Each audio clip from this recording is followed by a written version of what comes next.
Welcome back to the channel, Adventures Through Climate Change, with your host Trevor Snyder, and that is me. And we are trying to make a full week of making videos and, you know, maybe conversing if you guys are conversing with me. It's been a while, so this is the first week of really going strong. So as you can see, what's up with that? As you can see, we finished off right here with the Shell commercial for blue hydrogen. That's what they were talking about, the blue hydrogen stuff, and how they were all owned by the oil companies and whatnot, and they might be pushing that agenda. So we'll see what happens. We'll start this back just a little bit and get up going. Blue hydrogen performs so poorly is that not all the carbon dioxide from hydrogen production is captured and stored. Another reason is that the process of storing the carbon dioxide also requires energy and leads to carbon dioxide emissions. The authors estimate that under the most favorable conditions, it might be possible to reduce those emissions to around 200 grams of carbon dioxide per kilowatt hour by using renewable energy sources. So, blue hydrogen doesn't help much with climate protection. Then there is green hydrogen, which is produced from water using renewable energy. Again, that sounds good, and again, it's not that simple. According to a calculation by researchers from Australia, greenhouse gas emissions from green hydrogen produced with solar energy are ideally about a quarter of those from grey hydrogen.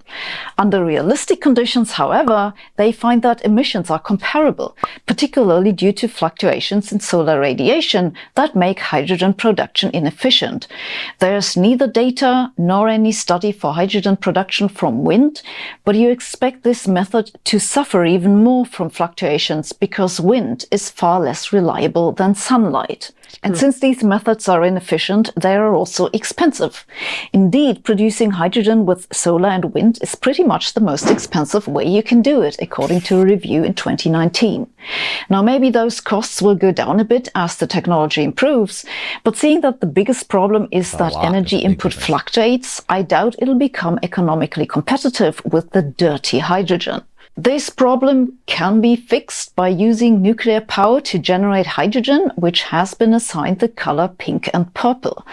A few projects for this are underway, but it's early days and nuclear power isn't exactly popular.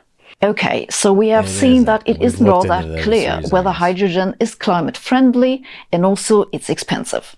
And this is only the production cost. It doesn't include the entire infrastructure that'd be necessary to fuel a fleet of hydrogen cars. Remember, you have to keep the stuff at several hundred bars.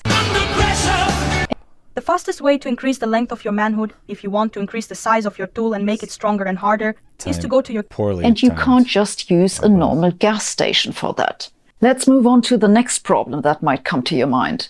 Where do we get the water from? From a distance, the world has no shortage of water, but fresh water can be scarce in certain regions of the planet. According to estimates from researchers at the University of Delaware, however, water supply issues probably won't stand in the way of a hydrogen economy. They looked at a scenario in which we replace 18% of fossil fuels with hydrogen and found that this would require about 2% of the amount of fresh water that's currently used for irrigation. Watch out, this figure has a logarithmic scale. You also see on this figure that using fossil fuels requires fresh water too, for cooling, mining, hydraulic fracturing and refining. And it's currently actually more than the projection for hydrogen. That's 2% on the global average, but in some regions the fraction can be higher. For example, estimates for Australia are that you'd need about 4% of the water amount used for irrigation. So that seems a manageable amount, but it's something to take into account if you want to make this work. Another problem with water is that it can freeze. This is why you shouldn't leave the beer in the car in the winter, and it's also why hydrogen fuel cells like it warm. If the temperature drops more than a few degrees below zero, the water that the fuel cells create at start will freeze immediately, which swiftly degrades the membranes and tubes. It's known as the cold start problem of hydrogen fuel cells.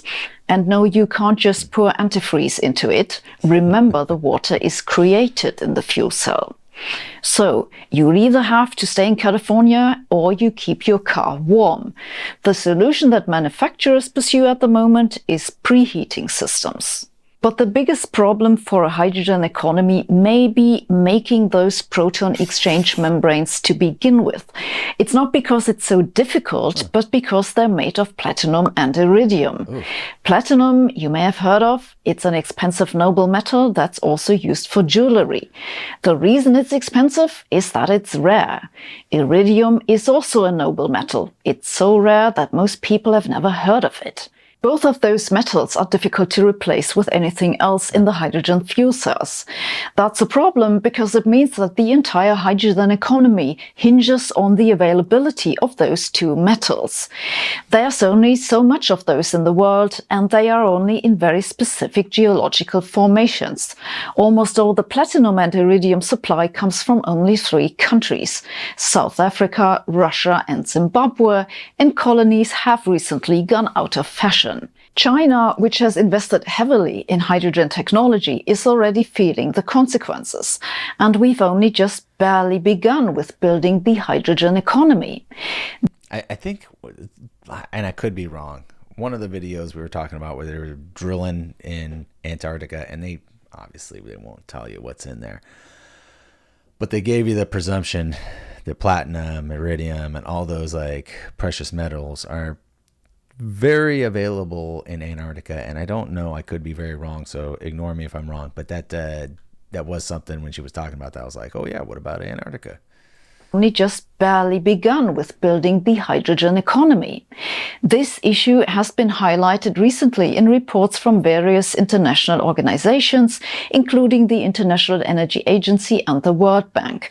According to the business consulting group Wood Mackenzie, the increased demand for platinum might be manageable in the near future, but it looks like by 2030, demand for iridium will be several times higher than the supply. I don't know much about trade, but I think this isn't good. It's possible to make fuel cells somewhat more efficient and decrease the demand for those rare metals, but this situation isn't going to change, and iridium isn't going to move to the US, even if you ask it really nicely. One final problem that's worth mentioning is that hydrogen is just nasty to deal with. Hydrogen is the smallest molecule. If you squeeze it into a tank, it'll creep into the walls of the tank. That destroys the chemical structure of the material and makes it brittle. It's called hydrogen embrittlement. For this reason, hydrogen tanks must be thick and specially coated, which makes them both heavy and expensive. Like the cold start problem, this wants basic chemistry and isn't going to go away. And the need to keep the hydrogen under pressure makes the stuff inconvenient to handle. The city of Wiesbaden in Germany, for example, recently retired its 6 new hydrogen-powered buses because the filling station broke down, sinking a few million euro. In summary, hydrogen production at the moment has a high carbon footprint because it's almost exclusively done using fossil fuels. Reducing the carbon footprint of hydrogen production seems difficult according to estimates, but at the moment there's basically no real-world data. Hydrogen produced by wind and solar will almost certainly not be economically competitive with that derived from fossil fuels, but using nuclear power might be an option. Building infrastructure for a transport system based on hydrogen would eat up a lot of money. It seems that rare metal supply for hydrogen fuel cells is going to become a problem in the near future, which won't help making the technology affordable. Keeping hydrogen stored under pressure adds to the cost and makes those systems heavy, which isn't great for transport. And finally, hydrogen-powered cars don't like cold temperatures. So, well, it seems to me that the British Science and Technology Committee is right. A hydrogen economy isn't a panacea for climate change. Indeed, the French have a similar committee that likewise concluded l'hydrogène n'est pas une solution miracle. I must admit that I was considerably more upbeat about hydrogen before I started working on this video. How about you? Did you learn something new? Did you change your mind? Let us know in the comments. If you spend a day researching hydrogen cars, chances are that for the next 2 weeks you'll see targeted ads for hydrogen cars. If you value your privacy more than that, our sponsor NordVPN has just the right solution for you. NordVPN is an app that you install on your phone or laptop. Okay, so you the rest use of the it video to is create a safe NordVPN. connection. All right. So what do I think of that? Because that's why you tuned into this one and not that other one. Listen, I do think hydrogen has a ton of potential. It's obviously such a small molecule and so prevalent all over the place. And I do believe that water, whether it has salt or whether it's fresh, will be able to be used for that hydrogen production eventually. That's just my thoughts. I think we tend to always ease into things. We eased into oil from coal. We probably didn't even know what we were doing with oil at the time, you know. And you ease into just different things, wood to coal to, you know. So I think you can't force things, and I just feel like people are forced things to try to make money. With that being said, I hope to catch you on the next video.